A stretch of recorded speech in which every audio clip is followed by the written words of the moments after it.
Is WWE racist? This is a topic that I have been wanting to talk about, make a video about for a long time, just for various different reasons, various different scenarios. But after what happened very recently at SummerSlam, with Becky Lynch making her surprise return after being gone for over a year due to her pregnancy, she returns to beat Bianca Belair in 26 seconds in front of the live crowd. And I know that it was supposed to be Bianca versus Sasha Banks. That was the original plan. And something is going on with Sasha. We don't know what. Is she injured? Is it COVID related? We don't know. But what we do know is that WWE allegedly was aware of this for over a week. And they continue to promote the match. They continue to make the fans believe that this match was still going down as soon as up until Bianca comes out to the ring, up until them showing the video package of the match. But that's besides the point. WWE false advertising matches is not new. It's not surprising. It's more so that I'm going to assume that the original plan was that Bianca would beat Sasha and then Becky would come out and make her return. Maybe do a stare down. Maybe do something just to indicate that, like, hey, I'm back and I'm coming for that title. That would have been great. That would have been epic. And supposedly Becky winning the title was a last minute decision, even though they knew about Sasha not being able to compete for over a week. Having Becky win the title was not something that they really were confident that they were going to do. And so that makes it a tricky area for this topic, for this discussion on whether or not WWE is racist. There has been many examples over the years and decades with WWE making questionable decisions and booking with their black athletes, superstars, wrestlers. But Bianca it hurts more with her because not only was she great in NXT, like her character was very charismatic, instantly memorable, and somebody that you just wanted to see go on to bigger and better things. And then she debuts on the main roster. A little bit of a rough start, but once she won the Royal Rumble, which the women's Royal Rumble, that concept, that idea of the women having a Royal Rumble is still very new. It's still very recent. So there's only a few selected people that have won a women's Royal Rumble, and Bianca, being as new as she was, winning it was a big deal. And it showed that the company was going all the way with her.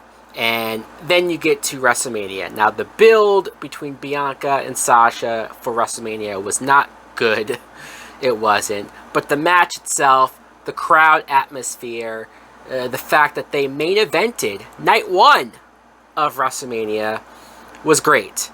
And I think that not only showed you where the company was positioning Bianca in the fans' eyes, but also the reaction the fans embraced it, they accepted it, and it put her on a new level. The fact that she beat Sasha and the fact that it was the main event of night one. Now, her title reign, not her fault, has not been great. She's only been feuding with Bayley for the most part for a couple of months, and then Bayley got injured before their last match. And so, what did she have to do after that? Pretty much just fighting Carmella and Zelina Vega over and over again on SmackDown each and every week. It was kind of sad. It was kind of depressing. It didn't seem like they knew what to do until Sasha Banks came back. And that's where we got the rematch. That's where we were going to get the rematch. And so I'm under the assumption that Bianca was going to beat Sasha again. And if that's the case, that would have been another notch in her belt, and that would have made her look as strong as she needed to continue to be. But the fact that Becky comes back and not only steals the spotlight, but let's be honest, it's Becky Lynch. It's fine that she's going to steal that spotlight because of how big of a star Becky is. But Becky squashing her in 26 seconds, I couldn't believe my eyes. You know, the moment where Becky gets on mic and says, "Let's blow the roof off," and the fans are going wild. The fans can't believe that we're going to get this seemingly epic match between Becky and Bianca, and it all just ends with a hit to the face, a man slam, I guess, although it looked like a rock bottom, and that was it. The man slam, I know, is something that Becky was trying to get out there as one of her finishers before she left, but that has not been established enough as a legit finisher, as a viable finisher, that nobody expected it to be the finish. Nobody was sitting there anticipating a 3 count to that. And so not only was that anticlimactic, but to have Bianca look like such a chump, it hurts. It does. And it always seems to happen with the black superstars. I'm not going to pretend like there aren't any other race or any other wrestlers that aren't black that have been given unfair treatment. And so I don't want to make a blanket statement that WWE is racist, but in this instant, there's not enough black people in charge. There's not enough black people in positions of power to be able to go to events or go to whoever else might have some influence in the booking and decision making to say, hey, this isn't going to look good. You have to look at the optics here. You have a lot of black fans who love Bianca, who couldn't believe that they finally saw somebody that looked more like them win the Rumble, Main Event Mania, and have this reign as champion. You can't have your white superstar come in and be in a position to look like, oh, well, they're the real star. And given the company's history with how they've talked about and treated black wrestlers, you can't blame people for looking at it this way.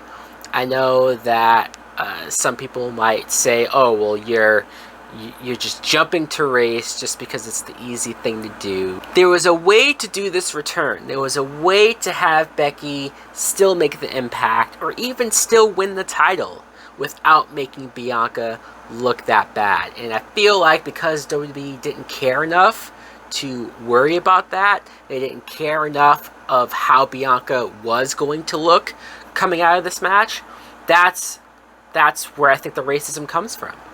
I'm going to come on this point, this topic. WWE is racist. They were racist. Because if it was any other superstar, if it was insert another name there that is white, or if it's a wrestler a male wrestler who's the world champion, you're not going to have them get beat like this. At least not someone that the fans are that much behind. And there's various other topics of, let's discuss whether or not WWE is racist. I'll save those for other videos, especially if you guys are interested in this. Let me know in the comments below, not only what do you think of this topic, do you think WWE is racist? Do you think they treated Bianca unfairly? They didn't do Becky's return any favors. Damage control is certainly, hopefully, coming. What other topics of racism in WWE do you want to see me tackle that I might do next? Thanks for watching. Like, comment, subscribe. Later!